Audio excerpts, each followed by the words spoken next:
Now we will discuss some definitions which are in connection with spherical lenses.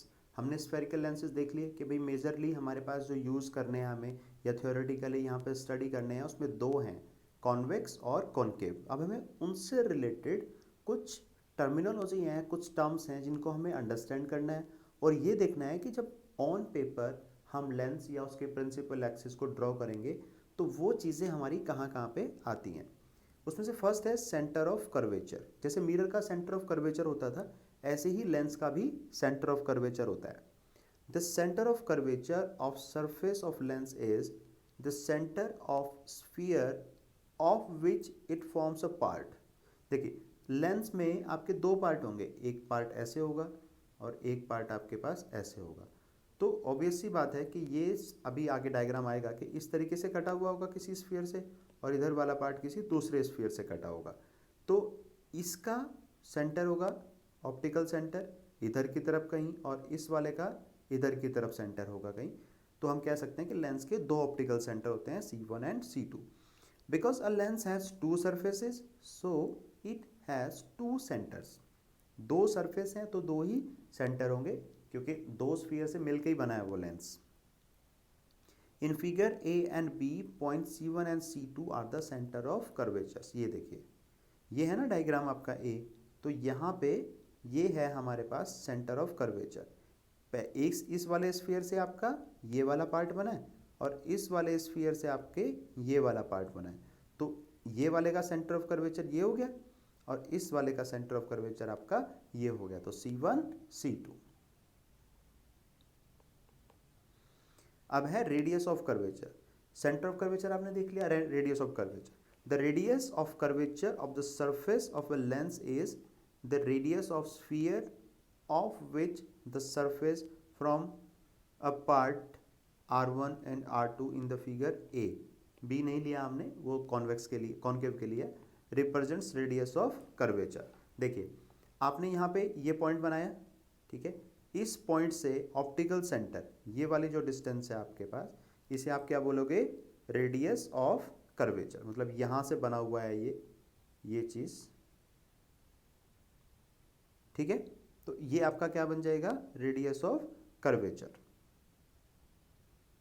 ये यहाँ पे जिस centre से, मतलब जो सेंटर था उसका स्फीयर का जिससे आपने ये कट करके बनाया वो, और ऐसे ही इसका सेंटर बन जाएगा ये, ठीक है। तो ये चीज़ होगी आपकी इसका, ये इस वाले का रेडियस ऑफ कर्वेचर और ये इस दूसरे वाले का radius of curvature.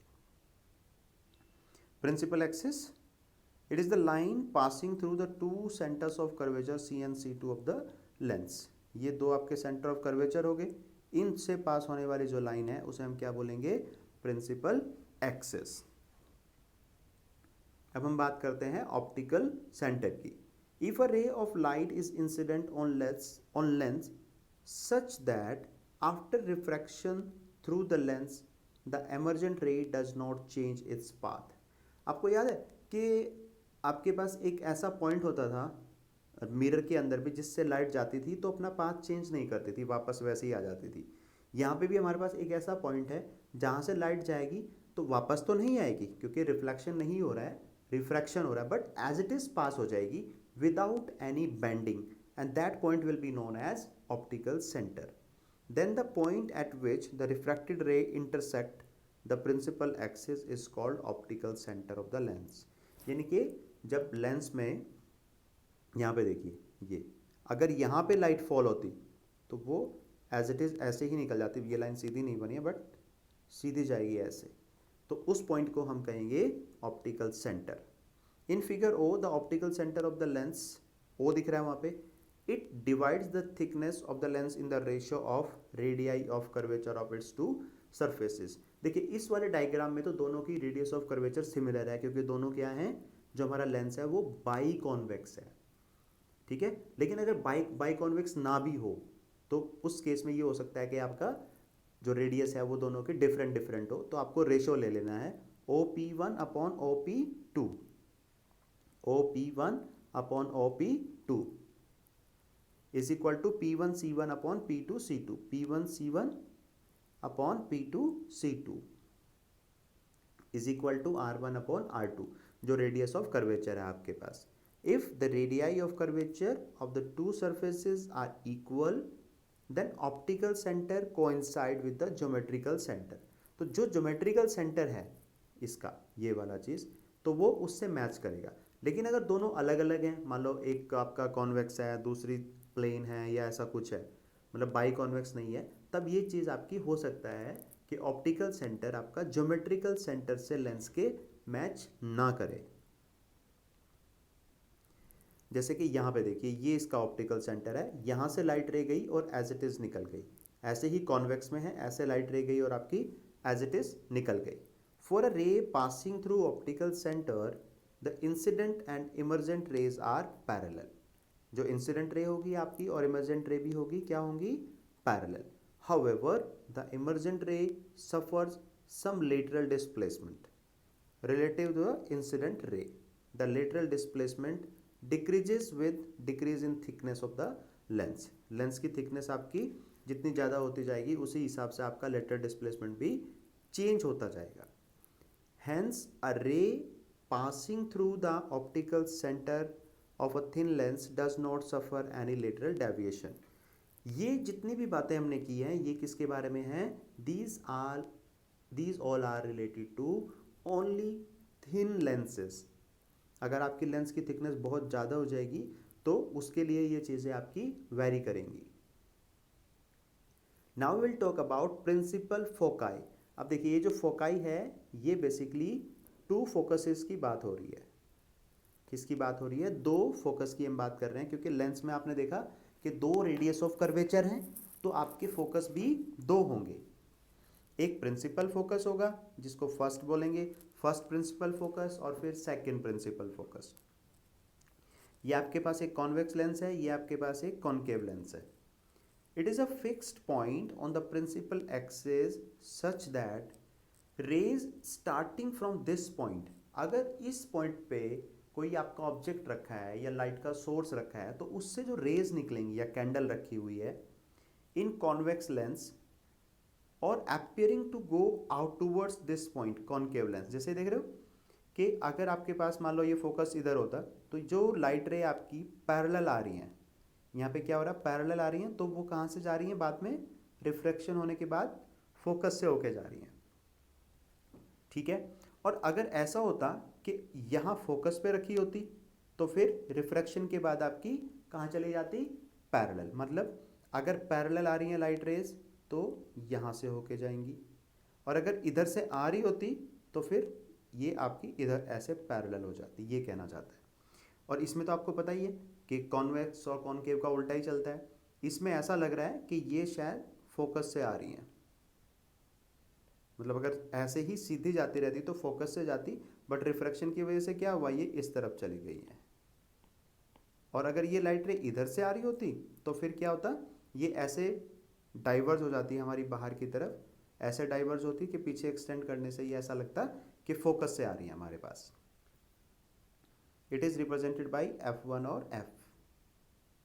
The plane passing through this point and perpendicular to the principal axis is called first focal plane. ये चीज़ आपने मिरर में भी देखी थी कि अगर हमारे पास ऑब्जेक्ट से जो लाइट रेज आ रही हैं वो पैरेलल टू प्रिंसिपल एक्सिस हैं, तब तो हमारा वो कहाँ पे कन्वर्ट हो जाएंगी? फोकस पे, या ऐसा लगेगा कि फोकस से आ रही हैं.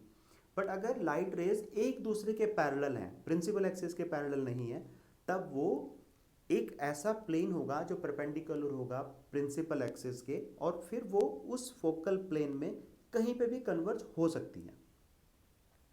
The distance between the first principle focus and the optical centre is called the first focal length. यानी कि जो लेंथ यहाँ पे लेंथ है हमारे पास, जैसे मिरर में कहाँ से मेजर करते थे सारी लेंथ? पोल से. यहाँ पे किससे करेंगे? ऑप्टिकल सेंटर से.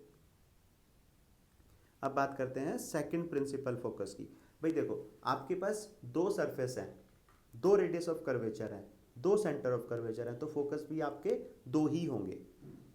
सेकंड प्रिंसिपल फोकस क्या होता है? It is a fixed point on the principal axis such that the light rays incident parallel to the principal axis. ये आपकी प्रिंसिपल एक्सिस है, यहाँ से आपकी लाइट रे निकली और क्या हुआ? ये आपके इसके पैरेलल होगी, और यहाँ पे ऐसा लग रहा था कि ये फोकस पे जा रही है, ठीक है, बट आपका डाइवर्ज हो गया कहाँ पे होगी, ये पैरेलल टू प्रिंसिपल एक्सिस हो गई।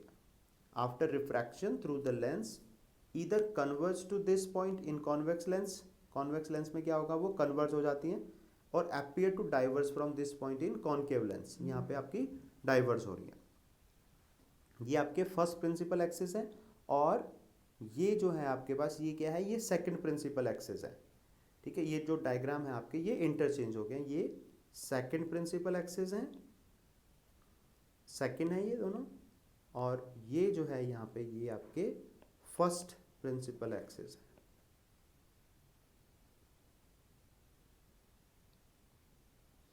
The plane passing through this point and perpendicular to the principal axis is called second focal plane. जैसे फर्स्ट फोकल प्लेन ऐसे ही second focal plane. The distance between the second principal focus and the optical center is called second focal length. It is denoted by f2 और f.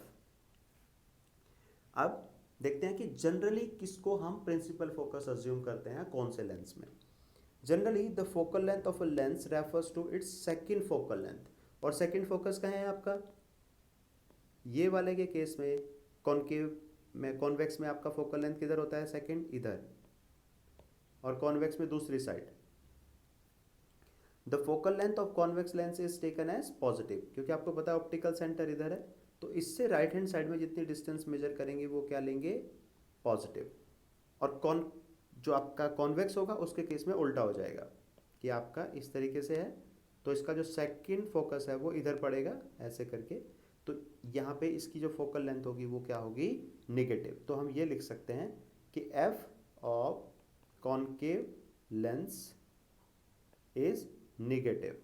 कैसी है, negative. F of convex lens is positive. ये चीज़ हम और detail में करेंगे जब हम साइन कन्वेंशंस की बात करेंगे। जैसे हमने मिरर्स का साइन कन्वेंशन स्टडी किया था, ऐसे ही हम किसका साइन कन्वेंशन स्टडी करेंगे, लेंसेज का, ठीक है। और जो प्रिंसिपल फोकस सेकंड फोकस है, वो जो इमेज इंटरचेंज हो गया वो मैंने आपको बता दिया है कि सेकंड जो प्रिंसिपल फोकस है वो इधर है कॉनकेव के केस में, और फर्स्ट आपका इधर है।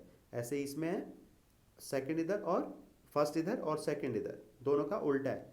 ये क्या है, ये आपका है सेकंड, और जो इधर होगा वो फर्स्ट, और इसमें जो इधर होगा वो फर्स्ट, और इधर जो होगा वो सेकंड। याद रहेगा, इधर सेकंड इधर फर्स्ट, यहाँ पे लिख देते हैं इधर सेकंड इधर फर्स्ट, और इसमें इधर फर्स्ट और इधर सेकंड। ये बात आपको याद रखनी है।